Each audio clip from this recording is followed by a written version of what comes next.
আজব শহর কলকাতা, এই নিয়ে এখন বর্তমানে ক্লাস 11-এ একটা বেঙ্গলি পাঠ্য গল্প আছে, আজব শহর কলকাতা। তো সেখানে সৈয়দ মুজতবা আলী সেখানে কলকাতাকে এক আজব শহর বলেছেন। ঠিক তেমনি এখানে স্কুল সার্ভিস কমিশনকে একটা আজব সংস্থা বলে এই মুহূর্তে অনেকের কাছে মনে হচ্ছে। কথাটা কেন বললাম? তোমরা জানো যে গতকাল স্কুল সার্ভিস কমিশন তাদের অফিসিয়াল ওয়েবসাইটে একটা বিজ্ঞপ্তি প্রকাশ করে, নতুন করে একাদশ দ্বাদশের ইন্টারভিউ লিস্ট প্রকাশ করে।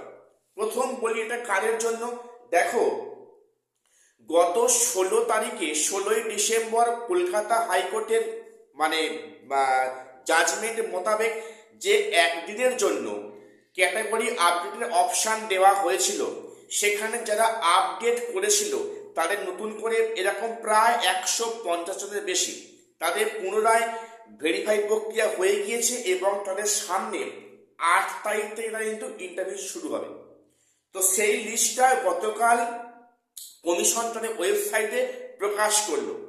এক আজব ভুতুড়ে লিস্ট। কেন বললাম? অবশ্য লিস্টটা আমার দেখা সম্ভব হয়নি, আমাকে এক ভিউয়ার্স আমাকে যেটা পাঠিয়েছে পিডিএফ কপিটা, সেখানে এক আজব বিষয়। কি বিষয়?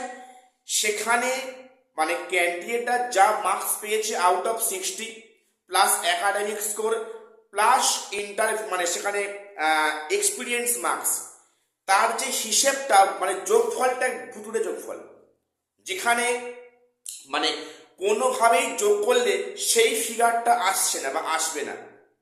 এখন বিষয় হচ্ছে কি, যেখানে একটা স্টুডেন্টের ভবিষ্যৎ, একজন ক্যান্ডিডেটের ভবিষ্যৎ, সেখানে এই ধরনের কি করে ভুলগুলো হতে পারে।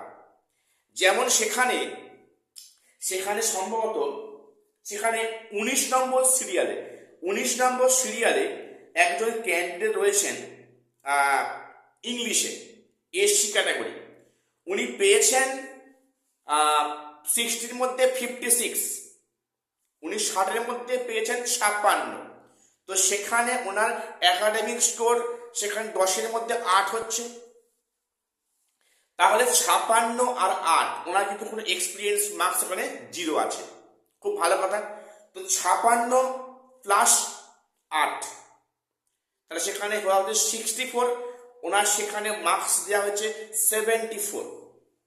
অর্থাৎ উনি কিন্তু এসসি কোটায় উনি সেখানে কাট অফ ক্লিয়ার করে ইন্টারভিউ লিস্টে স্থান পেয়েছেন, এমনটি কিন্তু সেখানে পিডিএফ আকারে দেওয়া আছে। এরকম কিছু ভুলভ্রান্তি আছে, হয়তো যে কারণে কমিশন সেই ভুলটা বুঝতে পেরে সেই লিস্টটা ওনারা উইথড্র করেছেন।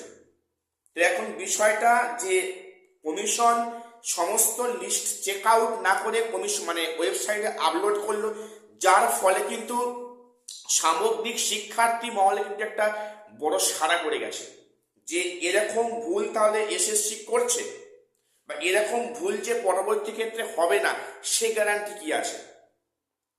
তো যেখানে সেই লিস্টটা বর্তমানে উইথড্র করা হয়েছে, যেটা ভুল বুঝতে পেরে সেটা কমিশন উইথড্র করেছে, সে লিস্টটা প্রকাশিত কবে হবে এখন সে নিয়ে কোনো কিছু এখন জানা যায়নি। এটুকু শিওর যে আগামী জানুয়ারি 8 থেকে তাদের ইন্টারভিউ প্রক্রিয়া শুরু হচ্ছে। ঠিক আছে? তো এবারে যে প্রশ্নটা অনেকের মাথায় আসছে যে তাহলে একাদশ দ্বাদশে এই প্যানেলটার ভবিষ্যৎ কি আছে, যেখানে এতগুলো শিক্ষার্থী হয়তো চাকরি পাবেন, ওনারা স্কুলে জয়েন করবেন, ওনাদের সিকিউরিটি কি আছে, যে ওনারা কি করে জানবেন যে এই প্যানেলটা আবার সেই 16-র মতো হবে না, যেখানে নানা এক্সপিরিয়েন্সে মার্কস নিয়ে এত অভিযোগ আসছে, বিশেষ করে ক্লাস 11-12 ক্ষেত্রে।